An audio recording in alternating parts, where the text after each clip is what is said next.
공부도 좀 이렇게 그래야 될 텐데. 그죠?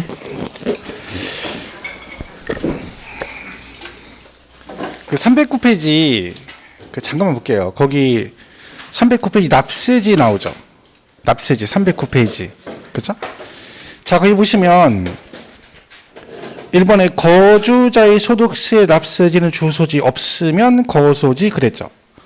비거주자는 국내 사업장소재지, 사업장이 둘 이상 그 사업장이 없으면 원천소득이 발생하는 장소라고 돼 있잖아요. 자, 그게 따로 외우지 마시고 얘랑 연관져서 기억하시면 돼요. 어차피 이걸 외워야 되잖아요. 이거 외우시고 계신 분이 납세지를 따로 외우면 되게 헷갈려요, 은근히. 자, 거주자는 누가 거주자예요? 주소가 있으면 거주자, 주소가 없어도 거소를 두면 그랬죠? 그러니까 납세지가 얘는 주소가 있으니까 어디? 주소지 관할 세무서고 주소지가 없으면 어디로 가? 거소지 관할 세무서 이렇게 되는 거예요. 이해가시죠? 그런데 비거주자는 주소도 없고 거소지도 없잖아요. 얘는 그로 갈 수가 없지. 근데 소득이 있다는 얘기는 뭐라고 생각하는 거예요? 네가 우리나라에 사업장이 있으니까 소득이 발생했다는 얘기네. 그러면 사업장 소재지로 가고 사업장이 없는데도 소득이 발생했다. 그런 거 원천 소득이 발생한 장소 그런 얘기죠. 외국인이 원어민 영어 강사 같은 거 한다고 강남에서 학원을 다닐 수도 있죠. 그죠? 그럼 걔는 사업장은 없지만 자기가 소득이 발생할 수 있잖아요. 그럼 어떻게? 그 소득이 발생한 장소 세무서다 세금을 내라 이런 뜻입니다. 그래서 이거를 납세자고 할 때 같이 묶어서 기억하시면 돼요. 거주자는 주소지 관할 세무서, 없으면 거소지 관할 세무서. 얘는 그러면 이걸로 갈 수가 없으니까 상식적으로 생각하는 거죠. 안젤리나 졸리가 우리나라에 소득이 있다는 얘기는 사업을 하면 사업장이 있다 기본적으로 생각하는 거고, 사업장이 없음에도 소득이 발생했으면 그 소득이 발생한 장소가 있을 거 아니야. 그럼 거기다 세금을 낸다 이렇게 보면 되죠. 그래서 거기 양가로 2번에 보시면 비거주자의 소득세 납세지는 국내 사업장 소재지라고 돼 있죠. 뭐 2개 이상 주된 사업자, 그것까지는 몰라도 되고요. 사업장 없으면 원천 소득이 발생한 장소. 그래서 이걸 같이 이 거주자 개념 이해하실 때 묶어서 가시면 더 편하죠. 나중에 어차피 따로 외워야 되니까. 그죠? 보시면 되고요. 자, 이제 양도소득세를 보겠습니다. 아시겠지만 이거 제일 중요하죠. 문제가 5문제 거의 나오기 때문에 정리를 잘 하셔야 되는데, 일단 얘는 양도. 자, 얘가 양도세 아니라겠죠? 이름이 양도소득세입니다. 이게 무슨 얘기예요?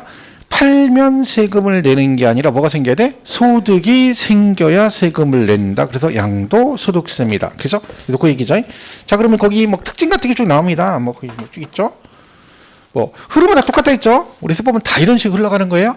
부동산 대상을 정해주고, 그리고 그걸 양도를 하게, 저 대상을 양도하게 되면, 그러면 어떤 경우는 양도로 보고 어떤 건 양도가 아니냐 구분하고, 그 다음에 그 세금을 누가 내고, 과세표준, 기준 금액은 얼마, 어떤 식으로 계산하고, 거기다 몇 퍼센트 비율만큼 세율 곱할 거 다 똑같습니다. 이 4개는 같고, 항상 마지막에 어떤 식으로 세금을 낼 것이냐. 얘는 신고납부죠. 예정과 확정신고 2가지가 있는데, 이때까지 안 내면 뭐가 나온다? 가산세가 부과된다. 이런 식으로 흘러가게 돼 있습니다. 자, 그러면 다 똑같고요. 자, 그러면 특징 나오는데, 이 특징이라는 건 또 뒤에서 이제 다 공부하시면 되는 것들에서 여기서 따로 할 건 없어요. 그죠? 근데 여기서 양도인데 얘는 종합소득에 합산하지 않고 뭐 한다? 분류과세한다. 요거는 꼭 알고 있어야 돼요. 따로 계산한다. 아까 말씀드렸죠? 합산하지 않는다. 그리고 양도세도 마찬가지로 다 법으로 이거만 양도세를 낸다고 대상을 늘어났다는 얘기죠. 법에. 그 열거된 것만 과세한다. 열거주의 중요한 얘기 아닙니다. 그리고 얘는 신고납부니까 신고할 때 납세 의무가 확정되는 거고요. 이게 중요하죠. 이건 다 똑같죠. 우리 세법은 다 등기 등록 및 허가에 관계없이 과세는 뭐다? 실질과세 원칙이다. 우리 등록세 빼곤 다 실질과세입니다. 실질은 사실상이랑 똑같은 말이죠. 무슨 뜻이에요? 허가 여부나 등기 여부 관계없다. 이런 뜻입니다. 특징을 크게 본 건 없어요. 그래서 자, 그럼 이제 어디를 먼저 보시냐면 이제 312페이지 양도의 정의와 형태라고 되어 있죠. 자, 그럼 보겠습니다. 양도의 정의 형태. 이거는 크게 여기서 볼 건 없는데, 자, 이게 뭐냐면 이런 거죠. 자, 보세요. 네, 이렇게, 아이고. 자, 우리가 제일 먼저 뭘 배워? 어떤 경우는 양도로 보고 어떤 경우는 양도로 보냐. 이거 구분하는 거예요. 그러니까 양도 소득세잖아요. 그럼 뭐부터 해야 돼요? 양도를 먼저 하고 소득이 생기면 된다겠죠. 그러면 이 양도가 뭔지를 알아야죠. 왜? 양도에 해당 안 되면 세금 낼 일이 없잖아요. 이걸 구분하는 거죠. 양도의 정의는 누가 양도하는 거냐면 개인이 하는 거예요. 개인이. 그러니까 법인은 양도세를 안 냅니다. 그럼 뭘래? 법인세를 내요. 그러니까 양도세는 누구랑 관련된 거야? 개인. 그러니까 뒤에 소득세가 들어가는 애들은 다 개인과 연관돼 있다 생각하시면 돼요. 종합소득세, 그렇죠. 직장 다니면 개인이 내는 게 뭐예요? 종합소득세, 그죠? 양도소득세, 누가 파는 거야? 개인이. 우리 세법은 다 뭐랑 관계없다? 등기 등록과 관계없이. 중요한 거 뭐예요? 사실상 유상으로 이전하는 걸 말합니다. 여기서 유상이라는 말이 중요하다 했죠. 그러니까 뭐야? 뭔가 대가를 받고 넘기는 걸 뭐라고 그래요? 유상 그래요. 그러면 내가 양도에 해당이 있으려면 유상 이전일 때 뭐가 된다는 거야? 양도에 해당이 된다는 뜻이죠. 그리고 시험에 이제 잘 나오죠? 구분해서 어떤 경우 그러면 양도로 보고 양도로 보지 않느냐. 그 구분을 뭘 가져간다고요? 유상. 이제 유상의 뜻이 뭐예요? 뭔가 대가를 받고 이런 뜻이에요. 그 대가라는 게 보통은 뭘 받고 팔아요? 돈을 받고. 근데 여기 유상의 뜻은 금전만을 말하는 건 아니고 돈이 됐든 물건이 됐든 지분이 됐든 뭐가 됐든 대가를 받고 이런 뜻입니다. 그래서 그런 경우는 유상 이전으로 봐서 양도로 보겠다. 이거 우리 어디서 배웠냐면 취득세 할 때 배웠습니다. 유상승계 취득. 그래서 이쪽에서 유상으로 이전했으니까 상대방은 유상으로 취득을 한 거죠. 그럼 항상 똑같은 거잖아요. 이게 단순한 얘기잖아요. 사고 파는 거잖아. 그러니까 취득하고 양도를 항상 맞물려 가는 거예요. 한쪽에서 취득했으니까 다른 쪽은 팔았을 거고, 그죠? 그러면 여기서 유상으로 이전했으니까 취득하는 애는 유상으로 취득했지. 그럼 여기 나오는 매매 교환 현물 절차가 다 어디서 배웠어? 취득세 할 때 했던 거 똑같은 얘기입니다. 뭐만 차이가 있는 거야? 누구 입장에서 얘기하느냐, 그 차이만 있는 거지. 그죠? 그러니까 양도세는 파는 사람 입장이고 취득세는 취득한 사람 입장인 것 뿐이에요. 똑같은 얘기예요. 뭐 같은 얘기 계속 하는 거죠. 매매가 뭐예요? 아파트 팔았어요. 그죠? 뭘 받고? 돈 받고. 이게 매매잖아. 그럼 누가 지금 양도한 거예요? 갑이 양도했잖아요. 부동산 주고 금전 받았으니까 유상 이전이 괜히 양도한 거고 양도세 낼 테고 얘는 취득해서 취득세를 내겠죠. 물거 없어 이거. 내용 알 것도 없습니다. 교환은 물물 교환이죠. 물건하고 물건을 바꾸는 거죠. 얘는 특징이 뭐다? 동시이행이다. 내 거 주고 동시에 상대방 걸 주고받는 거니까 뭐와 뭐가 동시에 일어나요?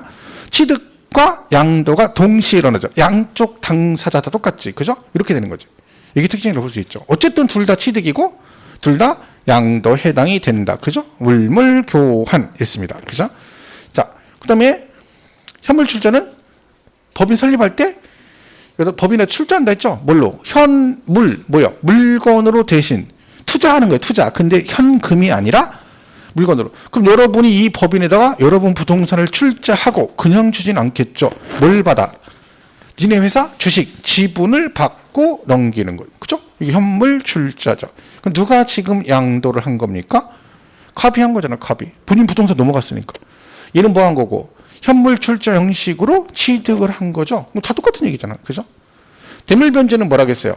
변제가 뭐야? 빚을 갚았다. 뭘로? 물건으로 대신 빚을 갚으면 이것도 양도로 보겠다. 그랬죠. 왜 그런다 했어요, 이거는요? 채권 채무 관계가 없어진다 그랬잖아. 그러니까 이게 똑같은 거예요, 여러분. 내가 얘한테 돈 받을 게 있는데, 그죠? 상대방이 나한테 뭐 했다는 거예요? 부동산을 줬다는 얘기지. 그죠? 그럼 부동산을 대신 받았어요. 그죠? 그런 거죠. 아니면 내가, 이거 거꾸로죠. 내가 빚을 갚는데 현금이 없으니까 뭘로 갚았어? 물건으로 대신 갚았어. 근데 왜 얘가 양도다? 걔한테 갚아야 될 채무가 변제가 되는 거죠. 이거 똑같은 거잖아요. 제가 친구한테 돈 5억을 빌렸는데 못 갚으니까 5억 상당의 부동산으로 대신 빚을 갚았다는 뜻이에요. 근데 왜 양도라고요? 채무가 이제 변제가 됐잖아. 그럼 얘는 뭐하고 똑같은 거야? 그 제 소유 부동산을 타인에게 5억을 받고 팔아가지고 그 돈으로 빚을 갚은 거 똑같은 거잖아. 그러니까 다이렉트로 갚아도 똑같이 유상으로 이전한 걸로 보겠다. 그런 뜻입니다. 근데 우리 시험에서 현물 출자가 무슨 내용입니까? 라고 물어보진 않는다 했잖아요. 왜냐면 현물 출자가 무슨 내용인지 우리하고는 관계없죠. 세법은. 그냥 우리는 뭐만 쟤는 양도다.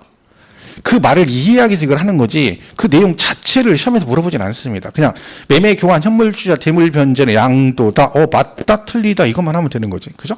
어쨌든 중요한 건 얘는 다 유상으로 이전을 한 거죠.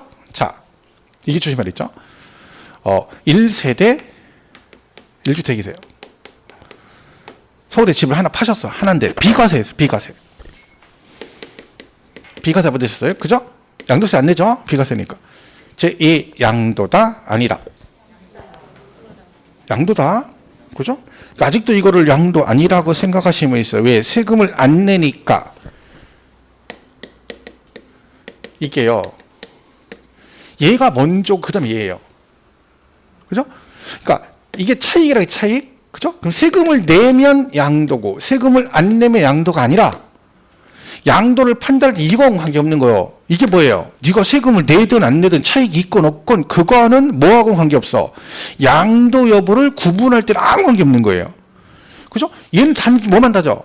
돈 받았니? 안 받았니? 이것만 따진다니까. 비과세도 돈 받고 팔았잖아. 돈 받았죠? 양도? 맞지. 그럼 얘 양도예요. 근데 세금은 양도는 맞는데 비과세니까 세금을 안 내는 거지. 비과세니까 양도가 아니다 이렇게 가면 안 되는 거예요. 생각을 그렇게 하면 안 되죠. 순서가 바뀌었잖아. 거꾸로 가면 안 되잖아. 그죠? 그러니까 이거는 한 게 없다는 거. 이거 판단할 때는. 이런 거 나중에 헷갈리는 거지. 비과세니까 세금 안 내니까 얘는 양도가 아니래. 그럼 틀립니다. 자, 10억짜리 아파트가 7억에 여러분 10억짜리 아파트가 경매가 들어가서 7억에 낙찰이 됐어요. 이 양도도 아니다. 양도잖아. 왜? 7억에 낙찰됐다니 나찰자가 내 걸 7억에 사갔다는 얘기잖아. 그럼 또 뭐라 그래요?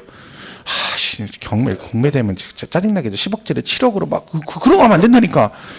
세금을 낼 수도 있고 안 낼 수도 있죠. 왜? 얘가 옛날에 8억에 샀는데 지금 시세가 10억 정도 하는데 경매가 돼서 7억에 낙찰됐어. 그럼 7억에 양도한 거잖아요. 세금 안 내겠지. 하지만 양도 맞잖아. 그죠? 이걸 잘 구분하셔야 돼요. 이런 데서 나중에 엉키는 거야. 별거 아닌데. 얘는 양도 아니에요. 수용. 양도 받잖아. 돈 받았잖아. 여기 수용되면 강제 수용해 가면 돈 안 받고 땅만 뺏어가? 아니잖아. 보상은 받잖아. 그러니까 이게 그런 거예요, 여러분. 우리가 이게 막 외우고 그러면 그런 거요. 이게 나중에 엉킨다니까요. 비과세 특히 이런 거 있죠. 아니면 뭐 이런 거 경매공 이런 것들은 왠지 문제 풀다 보면 얘는 뭔가 감정이입도 되고 막 이래가지고 이 세금 안 낼 것 같아. 수용 그러면 옛날에 안 좋은 추억 생각나고 막 그래요. 오래전에는 수용할 때 수용당하면 손해였거든요. 왜? 막 낮은 가격으로 강제로 뺏어갔으니까. 지금은 수용되면 좋죠. 시세에 가깝게 매매도 안 되는 걸 보상을 해주니까 오히려 나은 거지. 그래서 그런 개념에서 잘못 생각해서 이런 문제를 틀릴 수가 있는 거죠. 그래서 그 디테일하게 잘 확실하게 이해하는 게 중요합니다. 그래서 제일 중요한 건 뭐다? 유상. 그만 기억하면 유상. 유상이란 말은 뭐가 됐든 대가를 받고, 그러니까 세금을 내고 안 내고는 얘랑 관계 없다는 걸 꼭 기억을 하셔야 됩니다. 그죠? 보시고. 자, 이렇게 되는 거죠. 자, 여기서 중요한 건 이거죠. 부담보증이요. 취득세 할 때 설명드렸지만 이건 시험에 굉장히 잘 나온 내용이에요. 작년에 취득세 시험에 나왔고 양도세도 굉장히 많이 나왔어요. 단독으로 몇 번 나왔어요. 사실은 뭐 계산 문제도 나오고 막 그랬어요. 근데 이는 양도 여부 구분할 때도 잘 나오죠. 자, 이거를 이제 할 때 이렇게 이 말뜻을 잘 해석을 해보세요. 지금 뭐였대요? 증여. 자, 증여는 양도가 아니잖아요. 누가 봐도 증여는 공짜로 준 거잖아. 근데 얘도 양도로 본다는 얘기잖아. 그 얘기는 무슨 뜻이겠어요? 그 증여했는데 얘가 어떻게 했다고요? 조건부로. 내가 이걸 너한테 공짜로 주겠다. 대신 조건이 있다. 그 조건이 뭐다? 네가 내가 가지고 있는 채무가 있는데 그걸 뭐라? 떠안는 조건부로 증여하는 걸 뭐라 그래? 말 그대로 부담부 증여입니다. 그 부담부 증여를 해석하면 뭐예요? 증여해 주는데 뭔가를 대신 부담하는 조건부로 증여하는 걸 뭐라 그래? 부담부 증여 그래요. 그럼 이 중에서 증여를 했는데 조건을 걸었다는 얘기잖아요. 그럼 이 중에 누구를 양도로 부르냐? 딱 보면 누구겠어? 이거라니까. 전체 증여한 금액 중에서 채무를 부담하는 조건으로 하기는 그 채무 부담분만큼은 증여가 아니라 뭘로? 돈 받고 파는 걸로 봐서 뭘로 보겠다? 양도로 보겠다. 그런 얘기입니다. 왜냐하면 부채가 넘어갔으니까 뭐 대물변제 비슷하게 되는 거야. 그죠? 그래서 그거는 양도로 본다. 얘가 만약에 5억짜리를 증여해 주는데 채무가 2억 원인데 이걸 증여해 주면서 2억 원을 부담하는 조건부로 증여하게 되면 전체 5억 중에 얼마는 양도로 보고 2억 원은 양도로 보고 나머지 얼마만 3억만 공짜로 준 걸로 보겠다. 이게 부담부 증여의 뜻입니다. 그죠? 그래서 같은 내용이죠. 이렇게 보시면 이렇게 해서 하는 거죠. 그러니까 이런 것 좀 헷갈리면 본인이 누군가한테 이런 조건으로 부담부 증여를 한다고 생각하면 그 다음에 세금 문제가 발생하잖아요. 그럼 나는 세금을 뭘 내야 되고 상대방 어떤 세금을 낼지 생각을 할 거 아니야. 그죠? 그럼 훨씬 더 좀 더 이렇게 생각이 좀 되겠죠. 근데 막 공부한다고 외우면 더 헷갈리죠. 자, 여러분이 뭔가 지인한테 가까운 사람한테 5억짜리 토지를 보여줘? 증여해줘요. 근데 뭐 했다는 거야? 여러분이 이걸 살 때 뭘 받았다는 거야? 대출을 받았어. 그 대출 받은 금액이 있다는 얘기죠. 여기서 저당권 설정이 돼 있는 거야. 근데 이걸 갖다가 여러분이 저당권 채무를 변제한 다음에 그냥 다 깔끔하게 줘도 되는데 그럴 이유는 없어. 그러니까 어떻게 했다는 거야? 여러분이 5억짜리를 얘한테 주면서 뭐라겠어? 나 여기에 채무가 있는데 이걸 네가 내 대신 뭐라? 갚아라. 그럼 내가 그 조건부로 너한테 5억짜리를 그냥 주겠다. 이게 부담부 증여입니다. 자, 그러면 부담하는 조건인데 얘가 들어보자. 뭘 갚아야 되는데 은행에서 채무 2억을 내가 빌려서 현재 저당권 설정돼 있어. 을 네가 내 대신 요 2억을 부담하는 조건부로 5억짜리를 주겠다. 이런 뜻입니다. 여기까지 이해가시죠? 그러면 이 채무 2억은 현재 누구의 채무입니까? 갑의 채무죠. 근데 갑이 지금 뭐라는 겨? 을한테 본인 채무를 떠넘겼으니까 갑 입장에서 뭐가 된 거야? 채무 변제가 된 거잖아. 그럼 뭐가 똑같은 거야? 을로부터 돈 2억 받아서 은행빚 갚은 거고 똑같은 거잖아. 그러니까 세법은 이만큼은 돈 받고 파는 걸로 보고 나머지 얼마만 3억만 공짜로 준 걸로 본다. 그 뜻입니다. 그래서 채무액은 뭘로 보고 양도로 보고 나머지 3억만 뭘로 증여한 걸로 보겠다. 이게 부담부 증여 뜻입니다. 그죠? 얘는 같이 기억하시라 했죠? 얘가 양도니까 얘는 취득한 거 아니야. 그럼 똑같이 가는 거잖아. 아까 말했죠? 서로 주고받는 거니까 똑같이 가잖아. 주는 애가 채무액 3억 원 주는 애가 아니 2억 원은 뭐였대? 양도가 뭐예요? 유상 2천 했대잖아. 그럼 취득하는 애는 유상 취득이고 나머지는 주는 애가 공짜로 줬으니까 취득하는 애는 무상 취득이고 이거 아무것도 아니고 줄긋기 하는 거잖아요. 그 아까 제가 취득 시할 때 말씀드렸죠. 이거 작년 시험에 나왔다고. 옳은 걸 정답으로 그것도. 부담부 증여 시 채무액에 해당하는 부분은 유상으로 취득한 거로 본다. 정답. 옳은 걸 고르시오. 이거 정답이었다니까요. 이런 문제는 그냥 가볍게 갈 수 있는 거죠. 항상 얘랑 묶어서 같이 기억하시면 돼요. 연결해가지고. 근데 이걸 따로따로 하면 되게 헷갈려요. 그러니까 아무것도 아니죠. 그냥 내가 동생한테 5억짜리 땅을 주면서 증여해주면서 동생한테 야, 너 은행에서 대출받는 거 2억 있는 거 알지? 그럼 네가 내 대신 이 2억을 떠안아라잉? 네가 갚는 조건부로 내가 5억짜리를 너한테 그냥 줄게. 알았어. 줬단 말이야. 그럼 여러분은 뭘 내야 된다는 거야? 그 채무 2억은 여러분 채무가 변제된 거니까 돈 받고 파는 걸로 봐서 누가 양도세를 내야 돼? 그러면 얘를 뭐라고 그래요? 얘를 뭐라고 그래요? 왜냐면 지금 현재 겉으로 드러난 건 증여잖아요. 겉으로는 그냥 5억짜리 그냥 주는 거잖아. 그죠? 그러니까 증여한 거지. 그럼 얘가 증여자, 수증자, 그래요. 시험 볼 때는 어떻게 나와요, 여러분? 갑을 이렇게 나올 수도 있지만 보통 법조문은 그렇게 안 돼 있지.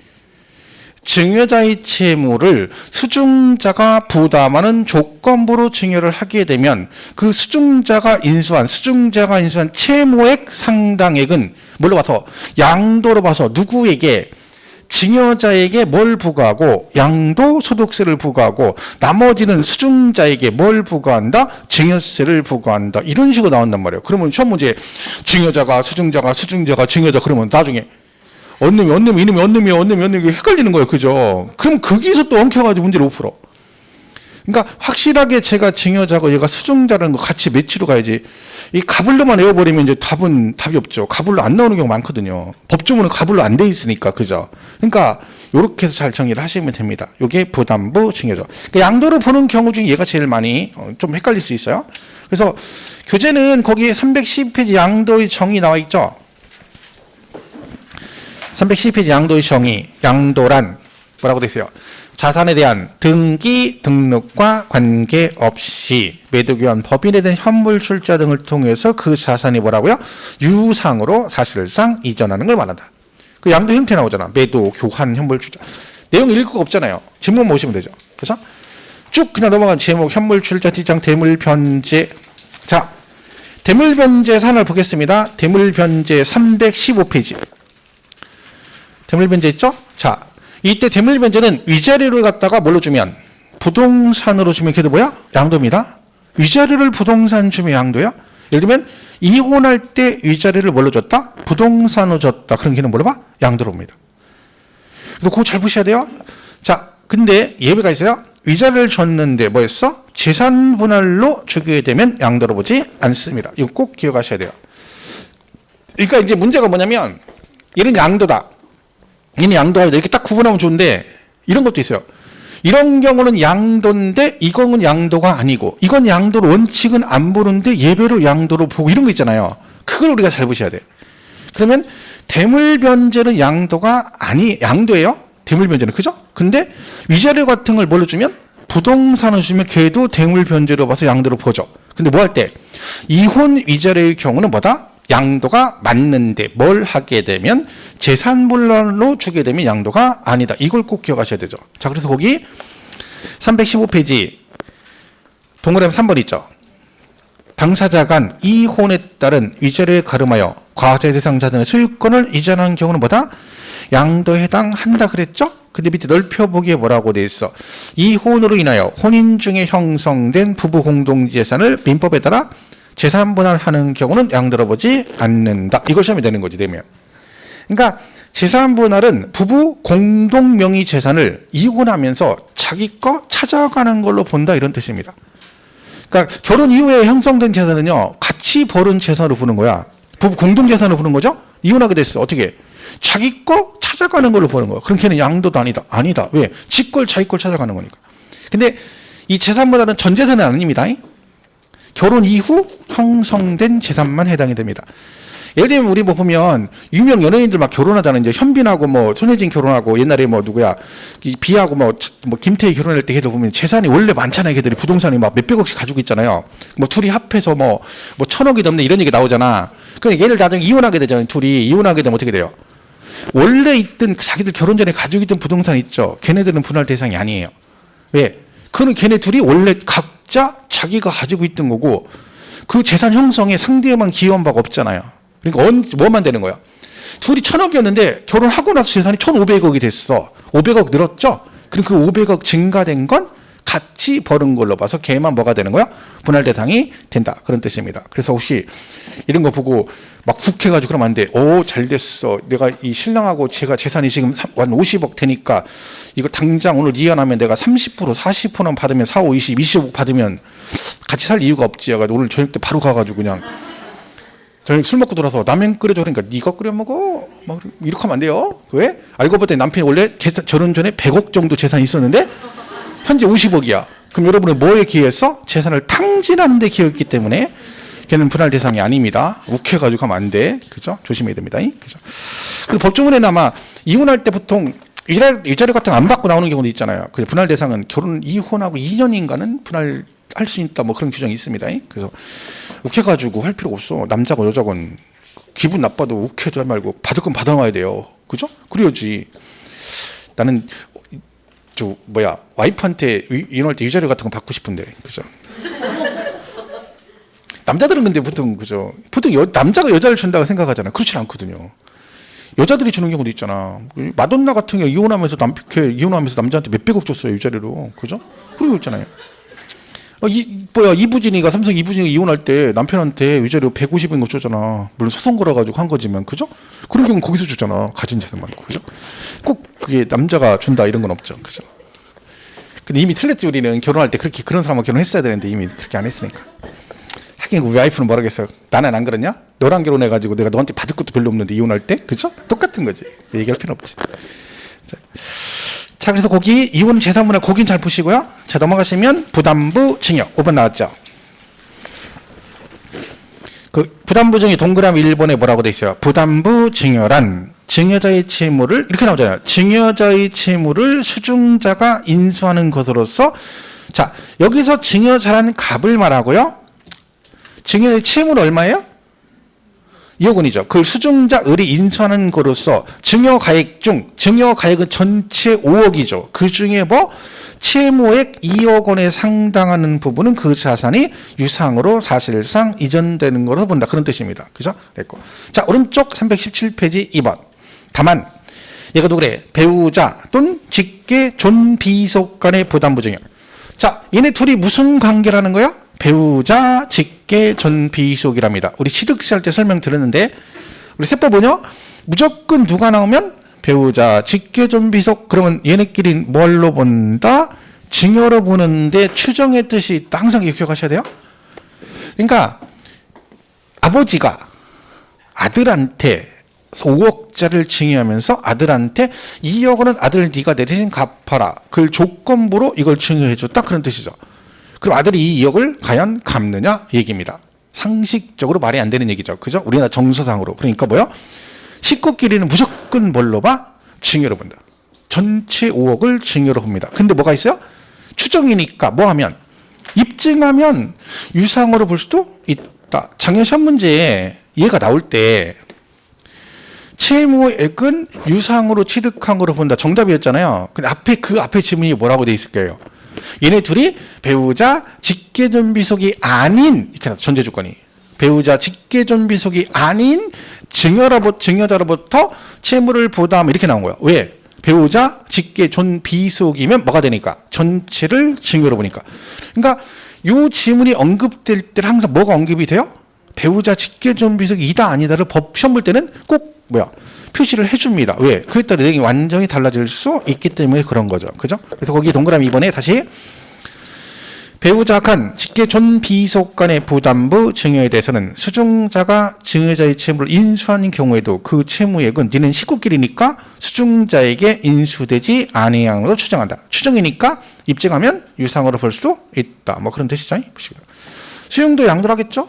그죠? 보상 받으니까 수용도 양도고. 그 7번도 똑같아요. 배우자 등에게 양도했대. 배우자 등에게 양도했으니까 뭐요? 충효겠지. 근데 추정이니까 얘도 뭐 입증하면 유상으로 볼 수 있다. 뒷장에 쭉 나오는데 그 지금 외울 필요는 없죠. 딱 머릿속에 뭐는 있어야 돼? 배우자 직계 존비속 딱 나오면 증여. 근데 추정의 뜻이 있다. 그건 우리가 기억을 해 주시는 게 좋겠죠. 그죠? 기억해 보시면 됩니다. 자, 그다음에 오른쪽 319페이지. 양도로 보지 않는 경우. 자, 얘는 양도를 안 본대요. 자, 이거 정리하면 이런 거죠. 양도로 보는 경우. 지금 쓴 거 제목죠. 매매. 자, 매매. 그죠? 교환. 자, 교환은 아까 양도라겠죠? 물물 교환. 근데 얘가 양도가 아닌 경우도 있습니다. 뭐 지적 경계선 변경을 위한 토지 교환은 양도가 아니다. 그러니까 이 지적 경계선 변경은 법에 따라 하는 겁니다. 개인이 하는 게 아니라 법에 따라 측량을 다시 해서 위치가 바뀔 수 있죠. 그래서 그걸 서로 교환했다는 얘기야. 근데 내 의지가 아니죠? 그러니까 당연히 이때는 뭐죠? 양도가 아니다. 그 얘기고요. 현물 출자 양도 맞다겠죠? 여기까지는 몰라도 되는데 자기 개인 사업에 출자하면 양도가 아니죠. 왜? 회사가 자기 개인 건데 거기다가 자기 개인 사유재산을 거기다 부동산을 갖다 출자했대. 자기 거니까 똑같은 거니까 이런 경우는 양도가 아니다. 그죠? 그리고 수용 양도고 그다음에 대물변제 양도. 조세물납 같은 건 다 양도에 들어갑니다. 대물변제. 우리 물납 있죠, 물납. 재산세 물납하면 얘도 뭐야? 양도입니다. 그러니까 물납하면 물납할 필요가 없는 거예요. 왜? 물납하면 뭐요? 재산세 물납하면 손해죠. 공시가격으로 가지. 거기다가 뭐까지? 양도로 봐서 양도세 내라는 얘기지. 그죠? 물납. 왜? 원래 현금으로 내야 되잖아. 근데 물건으로 대신 냈다는 얘기죠. 그럼 얘는 양도로 본다는 얘기지. 왜? 얘가 살 때 1억이었는데 지금 현재 5억 정도 해. 물납해서 공시가격 5억이야. 그럼 차익이 얼마나? 상한만큼 나죠? 그만큼은 양도로 보기 때문에 그런 식입니다. 그래서 조사물납도 대물변제로 본다. 부담부 증여 한번 했죠? 내용 잘 정리를 해주시고요. 여기 양도로 본다. 자, 보지 않는 건 무상은 양도 아니죠. 무상은 뭐가 돼요? 상속이나 증여가 되겠지. 상속이나 증여가 되는 거 양도 아니고. 자, 환지 처분 및 보리지 중당이 나옵니다. 자, 얘는 환지 처분은 공법을 다 배웠겠죠. 여러분 좋아하시는 공법에. 그죠? 그 나오는 도시개발법에. 공법은 다 좋아하죠. 대한민국 사람 다 좋아해요. 뭐 얼마나 좋아하는데 애정이 가득한지 막 책이 벌써 몇 달 안 됐는데 막 책이 너덜너덜해요. 얼마나 애정을 가지고 막 끌어안고 잤는지. 그죠? 책이 너덜너덜해요. 세법은 조심해야 돼요. 책 꺼낼 때 손 벼져요. 책이 얼마나 깨끗한지. 책꽃 저기서 꺼내다가 사물함 꺼내다 손 빈다니까. 책이 막 깨끗해가지고 막 손 빈다니까. 5월 달에도 막 책이 이렇게 깨끗해. 손 벼져. 얼마나 아끼는지. 그죠? 그러면 안 되는 거죠. 그죠? 자, 요거는 이제 뭐예요? 공법상 도시개발법의 환지 방식의 환지 처분을 말하는 거예요. 환지 처분은 뭐예요? 종전 토지 대신 지번과 지목이 바뀐 새로운 토지로 바꿔주는 처분 행위를 뭐라고 그래요? 환지 처분이라고 그래요. 그러면은 원래 계획한 대로 땅만 새로 바꿔받는 거니까 그런 양도가 될 수가 없다. 이런 뜻인데 사실은 여기에 좀 더 요즘 이제 추세를 봤을 때 좀 더 가면 양도로 보는 경우도 있습니다. 여기서. 이 환지 처분에서. 이게 뭐냐면 갑이요. 농지를 가지고 있어. 농지를 100평을 가지고 있다가 얘가 뭐했어? 환지 방식으로 사업을 시행했어요. 그죠? 그래가지고 공사 끝나면 어떻게 돼요? 환지 처분을 받겠죠. 환지 처분을 받았어. 근데 환지 처분 받으면 지목이 뭘로 바뀌어요? 대로 바뀌잖아요. 그죠? 그리고 나서 얘가 이제 이걸 이렇게 되는 거죠. 그러면 환지 처분이 뭐예요? 종전 토지 대신 지번과 지목이 바뀐 새로운 토지로 바꿔주는 처분 행위를 뭐라고 한다고요? 환지 처분 그래요. 근데 이거는 지금 뭘 대가를 주고 받는 게 아니라 원래 공법 배우시면 알겠지만 환지 방식은 공사하기 전에 이미 다 정해놓습니다. 너는 나중에 공사 끝나면 어느 땅 몇 평 받고 너는 어디 거 몇 평 받고 너는 과소토지니까 청산하고 다 미리 정한 다음에 환지 계획을 정하고 나서 그리고 공사 끝나면 그 환지 계획에서 정한 대로 그냥 처분에 돌려주는 거지. 이걸 갖다가 저걸 주고받는 건 아니라는 거지. 그러니까 이건 양도가 아닌데 이걸 팔아먹으면 환지 받은 이 땅을 팔아먹었어. 그럼 뭐요? 그건 당연히 양도죠. 근데 여기서 환지 처분을 받을 때 이런 게 있다는 거죠. 우리 보통 이렇게 환지 받을 때 어떻게 합니까? 이렇게 땅을 공사 다 끝나면 지목이 다 대지로 바뀌죠. 나대지로. 그럼 이거 환지 해주려면 어떻게 돼? 분할, 칼질, 전문용어로 칼질한다고 그러죠. 대지 분할이에요. 대지 분할. 이렇게 분할하죠.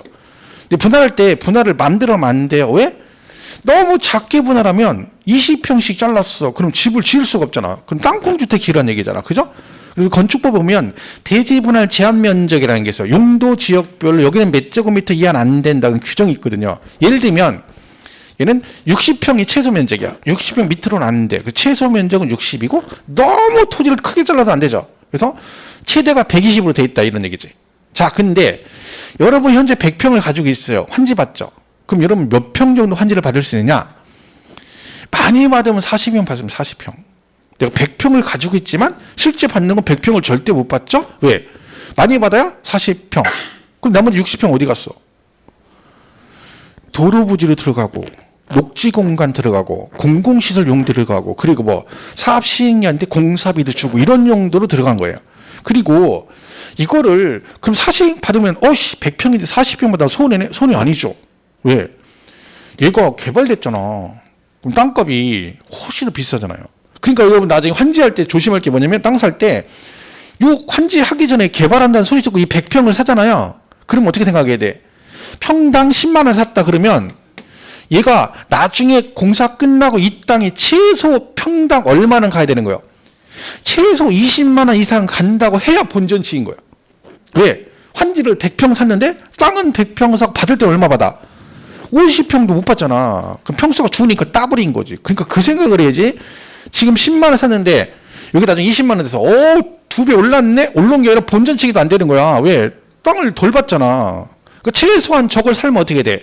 공사 끝나고 환지 끝나고 공사 끝나면 저 땅 가격이 내가 산 금액보다 최소 3배 정도는 간다 생각해야 이걸 투자하는 거지. 2배 간다 그러면 손해인 거야. 세금 내고 뭐 하면. 그죠? 왜? 땅을 덜 받으니까 그런 거죠. 그럴 수밖에 없죠. 왜? 여기가 이제 개발되면 땅값이 올라가니까. 그죠? 그 얘기죠. 자, 그럼 여기서 얘가 50평을 판다 쳐봐. 50평을. 얘가 받을 50평을 권리 면적이에요. 얘가 받을 면적이 얼마야? 50이야. 50 받을 수 있어? 없어? 없어. 왜? 50평짜리 땅이 없어요. 최소가 얼마야? 60이잖아. 그럼 얘는 50이잖아. 이걸 뭐라 그래? 과소 토지라고 그래. 얘는 환지를 못 받아요. 원칙적으로. 왜? 없어, 땅이. 받을게. 50평짜리 땅이 없잖아. 그럼 얘는 뭐야? 청산하죠, 보통. 너는 현금 청산 이런 식으로 할 수 있죠. 아니면 뭐 할 수도 있어. 받을 수도 있어요. 어떻게? 이걸 받을 수 있지. 10평 늘려받아. 이걸 뭐라 그래? 증환지라 그래. 내가 원래 환지는 50평인데 10평 늘려서 증가해서 받았다 해서 증환지 그럽니다. 다 배운 얘기죠? 자, 얘가 300평 땅을 300평. 내가 권리받을 면적이 150평이야. 근데 여기 120평이 최고 큰 면적이죠? 150이 없잖아. 얼마밖에 못 받아?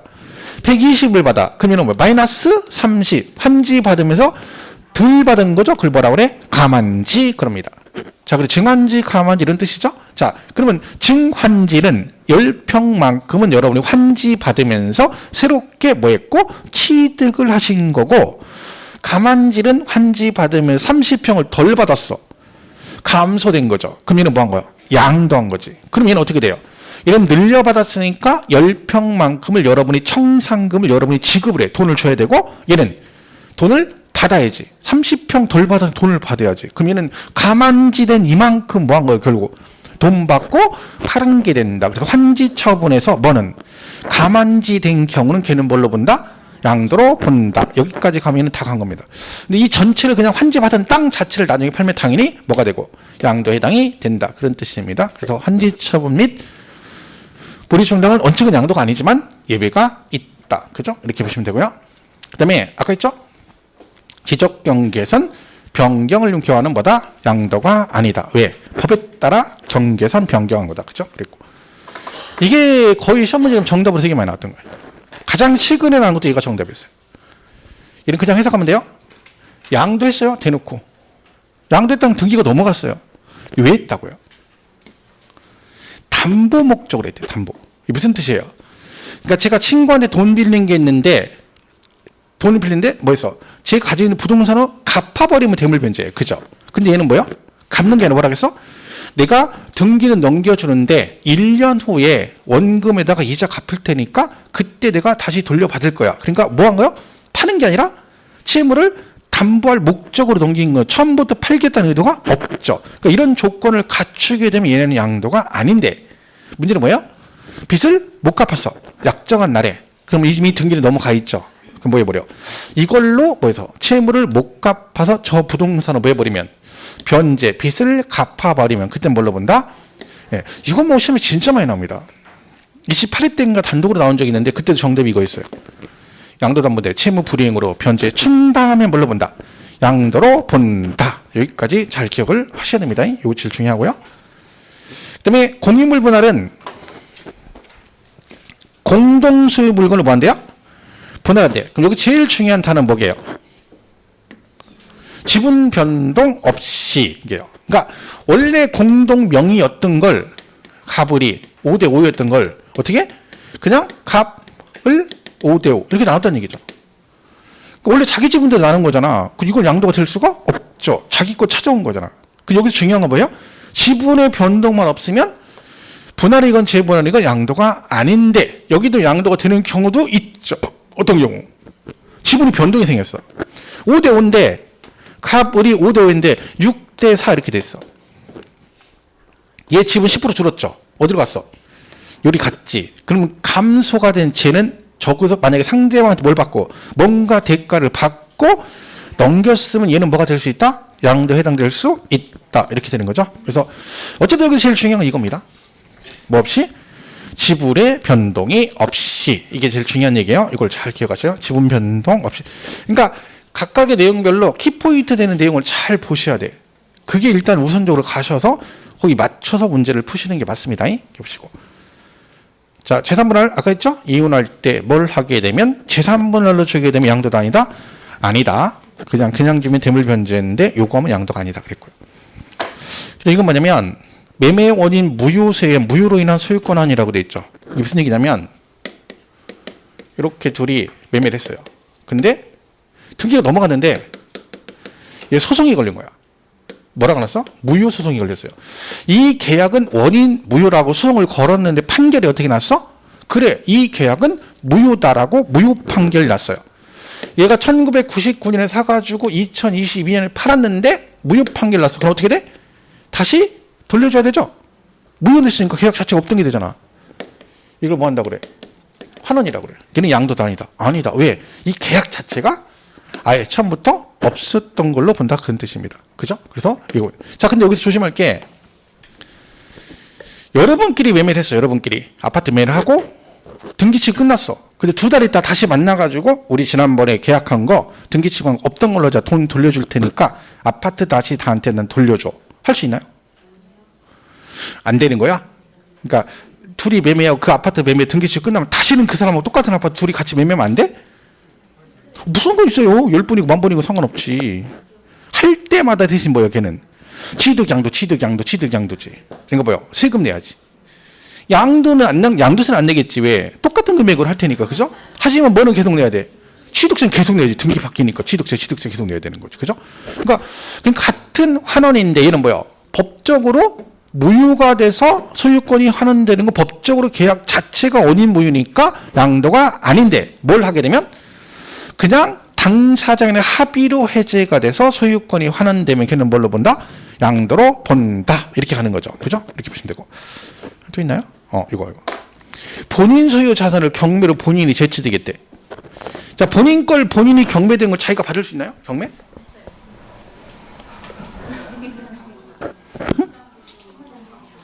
그렇죠. 이제 배운 사람들 얘기하는 거 배운 사람들이 이제 뭐 민법 배우고 그러면 이제 뭐, 그죠? 그쵸. 근데 이제 덜 배운 사람은 뭐예요? 어설프게 배운 사람은 없다고 얘기해요. 근데 공부를 제대로 한 사람은 있는 경우도, 할 수 있는 경우도 있다. 이렇게 하는 거지. 그러니까 이제 그 사람도 잘 배운 거예요. 없다고 하는 사람도 배우긴 배운 거야. 그죠? 왜? 원래 자기 건 자기가 받으면 안 되거든. 그죠? 그게 원칙이에요. 그걸 아는 것 자체가 중요한 거지. 근데 더가 뭐예요? 얘가 자기가, 이게 무슨 뜻이에요? 자기가 자기 소유 부동산 담보로 돈을 빌렸는데 못 갚아서 경매가 들어가면 못 받아요. 근데 뭐를 할 수 있어? 동생이 대출 받는데 내 부동산을 대신 담보로 제공하고 동생이 그걸 못 갚아서 내 부동산 담보 제공한 게 뭐가 돼버리면 경매가 들어가면 걔는 내가 받을 수 있습니다. 이거 얘기하는 거야. 근데요, 중요한 건 세법에서 왜 이 얘기를 하냐면 저한테 와서 이런 분이 꼭 있다니까. 와서 선생님 이게요 원래 자기 건 안 되는 거거든요. 근데 얘는 어떻게 양도로 본다 안 본다 볼 필요가 있냐 이렇게 물어보는 사람이 있어요. 아니 그런 민법에서 하는 얘기고 세법은 그런 거 안 따져요. 있으니까 나오겠지. 그냥 우리는 뭐만 기억하면 돼. 지 걸 지가 받으면 양도도 아니다 이것만 기억하면 되는 거지. 이게 뭐 민법에 이런데 뭐 이런 얘기를 자꾸 저한테 민법 얘기나 아니면 공법 얘기를 하시면 안 돼요. 그건 나하고 관계없는 얘기고 저는 알아도 모르고 모르는 얘기예요. 저는 왜? 딱 무슨 상관 있어. 우리 세법은 그런 거 안 따진다니까. 그래서 말했잖아. 제가 살짝 기분 나쁜 게 뭐냐면 올 때부터 벌써 얘가 틀렸다고 딱 확정하고 민법이 맞다고 벌써 결정하고 오는 거잖아. 이렇게 생각 안 하잖아. 민법이 잘못됐나 봐. 세법이 이렇게 돼. 얘가 맞고 민법이 잘못됐으니까 선생님 물어. 이런 의도가 아니라 당연히 민법이 맞으니까 얘는 틀릴 수도 있다라고 전제를 깔고 오는 거야. 그러니까 민법이나 공법 내용이 원래 맞는 거고 얘가 틀린 거도 이렇게 하는 거야. 왜? 걔는 40문제짜리라고. 그러니까 내가 기분 나쁜 거예요. 어이가 없어가지고 그냥. 그런 거 아니라니까요. 그죠? 이런 건 제가 설명할 필요 없지. 그냥 네 걸 네가 받았어? 양도도 아니다? 아니다. 그죠? 이렇게 보시면 됩니다. 자, 보시고. 뭐 열심히 하면 좋긴 한데, 그죠? 이것도 시험에 실제 나왔습니다. 최근에 기출 나올 때 얘가 정답이었거든요. 얘가 정답이었고 얘도 나왔어요. 그러니까 이때 문제가 뭐냐면 다음 양도로 보는 것으로 옳은 걸 고르셔 가지고 채무 불이행으로 변제 충당을 뭘로 본다? 양도로 본다 하고 밑에 5번에 본인 소유 자산을 경매로 본인이 제치되겠대. 그럼 얘는 양도가 아니지. 그죠? 그렇게 나온 적도 있기 때문에 이렇게 보시면 돼요. 자, 여기까지가 양도로 보느냐 안 보느냐 그 얘기입니다. 자, 하나 더 제가 안 한 게 있는데, 자, 신탁은 양도다 아니다. 신탁. 이건 아니에요. 신탁이라는 말 자체가 대가가 없잖아. 맡기는 거잖아요. 그럼 얘는 유상이 될 수가 없지. 그러니까 신탁 얘기는 무조건 양도 아닙니다. 자, 더 가볼까요? 신탁에서 이해하는 거. 신탁이 신탁법상 신탁이 있고 이렇게 나눠지거든요. 명의신탁도 있고 뭐도 있어? 신탁법상 신탁 두 개가 있습니다. 자, 얘는 양도 아니죠? 얘는 명의신탁이 뭔지 아시죠? 실명제 위반해가지고 본인 부동산을 샀는데 동생이나 가족 다른 사람 명의로 대신 등기하는 걸 명의신탁이라고 그래요. 이는 양도도 아니다. 명의신탁은 양도일 거 아닐까요? 이게 갈등 생기는 거야. 저게 명의신탁은 실명제 위반해가 저놈이 저거 법을 위반한 놈인데 저걸 양도로, 그럼 쟤는 양도세 내야 될 것 같은데. 아니, 제가 말했잖아요. 세법은 돈만 따져. 얘가 뭐 다른 법을 위반해, 실명제 위반한지 왜 세법에서 실명제 위반은 우리가 어떻게 처벌해요? 세법에서는. 세법은 뭐만 따져? 돈, 세금. 얘가 지금 세금 띄어먹은 게 아니잖아. 명의신탁은 뭐야? 명의만 신탁한 거야. 돈 받았어, 안 받았어? 안 받았잖아. 양도이 아니에요. 아니라니까. 양도 아니지. 얘도 신탁, 둘 다 신탁이잖아. 둘 다 양도 아닙니다. 차이점이 있겠지. 취득세가 달라지겠지. 얘는 신탁법상 신탁으로 등기를 넘겨받으면 얘는 법에 따라 신탁을 한 거니까 우리 취득세 볼 때 탁탁탁 배웠죠?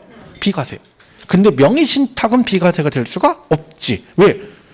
몰래 하는 거잖아. 몰래 얘 앞으로 등기하는데 가서 대놓고 하는 게 아닌데 걔는 비과세가 안 되는 거지. 그 차이가 있는 거지. 근데 여기서는 둘 다 뭐다? 신탁이니까 둘 다 양도도 아니다? 아니다. 이렇게 가야 됩니다. 그죠? 그런 거 보시면 되죠. 그래서 교재 119페이지 보시면 양도를 보지 않는 경우 환지 처분. 불이충당은 양도가 아니다. 그죠? 그랬고 그 다음에 그 동그라미 3번에 보시면 환지 면적이 권리 면적보다 뭐 했다고? 감소돼요. 319페이지. 찾으셨죠? 동그라미 3번. 환지 면적이 권리 면적보다 감소되어 환지 청산금을 교부받는 보다는 뭐다? 양도에 해당한다. 이게 뭔지 아시죠? 아까 가만시 된 거 얘기하는 거예요. 그 주른 만큼 돈을 받았으니까 이런 경우는 양도로 볼 수 있다. 그런 얘기고요. 그 환지 처분의 뜻은 우리가 알 필요 없죠. 불이 충당 이런 건 알 필요 없어요. 왜? 이거는 우리가 세법과 관계없지. 공법에서 배우는 거니까. 우리는 뭐만 기억하면 돼. 환지 처분은 양도가 아닌데 가만지 됐을 때는 양도로 본다. 그죠? 그리고 환지 받은 땅 자체를 팔아버리면 양도. 이게 끝인 거지. 환지 처분이 뭐다 이런 건 필요 없어요. 그죠? 자, 320페이지 2번. 지적 경계선 변경을 위한 토지 교환. 그죠? 알았죠? 교환인데 공간법에 따라 법에 따라 뭐 했어? 경계를 합리적으로 바뀌기 위해서 법에 따라 교환한 거지. 그런 경우는 양도가 될 수 없다 그랬고요. 양도로 3번 양도담보는 양도가 아니에요. 물론 조건이 있겠죠. 이런 쪽 조건은 외울 필요 없고요. 우리는 뭐만 보시면 돼. 321페이지 동그라미 3번을 보시면 돼요.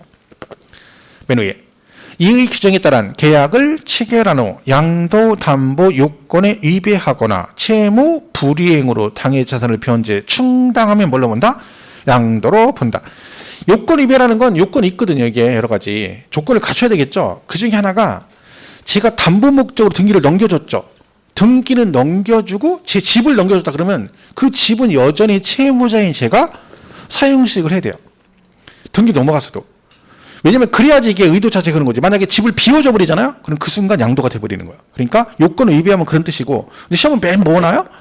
변제 충당하면 양도로 본다. 항상 그 얘기 나오니까 그거 꼭 기억하시고요.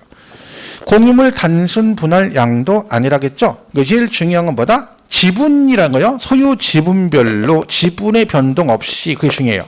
그런데 양도로 보는 경우도 있다는 얘기죠. 그 마지막 줄에 이 경우 공동 지분이 변경되는 경우는 변경되는 부분은 뭘로 본다? 양도로 볼 수 있다. 뭐 지분이 감소한 자는 그죠? 이런 얘기죠. 그리고 신탁은 5번, 6번 다 신탁 얘기죠. 이전하든 해지가 되든 다 뭐다? 양도가 아니다. 왜? 애초에 돈을 주고받은 게 아니기 때문에 그렇다. 7번 소유권 하나 나오죠. 자, 두 개죠. 1번은 매매 원인 무효소. 무슨 뜻이에요? 법적으로 무효 판결로 소유권 하는 데면 양도가 아니다. 그렇죠? 다만 2번이죠. 원인 무효 등의 사유가 아닌 적법하게 성립된 계약이 당사자 간의 합의로 해지가 돼서 소유자가 환원되면 얘는 뭘로 본다? 양도로 본다. 그래서 그 얘기 잘 기억하시면 되고. 오른쪽 참고에 뭐 있어요? 아, 그건 뒤에 나와요. 뒤에 어차피 기타에 나오네. 322페이지. 8번에 기타 양도로 보지 않는 경우에서 동그라미 1번. 1번 뭐 보세요? 소유 자산을 경매, 공매로 자기가 재취득하는 경우는 양도로 보지 않는다. 그거 하나만 보시면 돼요. 그 예제 문제가 28회 때 기출문제인데 양도에 해당하는 것은 그랬잖아요. 그죠? 그거 보세요. 거기 뭐 도시개발법 환지 처분 양도 아니고 2번 부담부 증여 시 증여 가액 중 뭐 채무에게 해당하는 부분은 양도인데 그걸 제외한 부분이니까 양도 아니고. 3번 양도담보계약 체결하고 채무 불이행으로 당해 자산을 변제 충당했대. 그럼 뭐야? 양도. 답이 3번이잖아요. 3번 매매원이 무효소니까 양도 아니고. 본인 걸 본인이 받았으니까 양도 아니고. 안 어렵죠, 내용 자체는. 그러니까 이게 별거 없어요. 근데 왜 이 문제를 못 푼다? 기억을 못하는 거라니까. 기억을. 이게 뭐라 그래? 그래, 그러니까 어려운 거예요. 기억을 못하기 때문에. 그러니까 자꾸 봐야지. 본인 머리를 과신해가지고, 나 한두 번 보면 옛날에 내가 옛날에 척하면 척이었어. 척하면 삼 넘어, 잔 넘어 호박 떨어지는 쿵하면 어쩌고. 그건 옛날 얘기야. 저도 옛날에는요, 왕년에는 끝난 거예요. 여기서 왕년에 그럼 끝난 거예요. 라떼는 한 순간 끝난 거야. 그건 잃어버려야 돼. 지금이 중요한 거지. 저도 옛날 전성기 때는요, 이런 거 암기하는 거 아무것도 아니에요, 진짜로요. 노트 막 몇십 장 같은 거 몇 번 쓰면 처음부터 끝까지 줄줄 외웠었어요, 진짜로. 안 보고 쭉 썼었어, 이렇게. 제가 진짜로.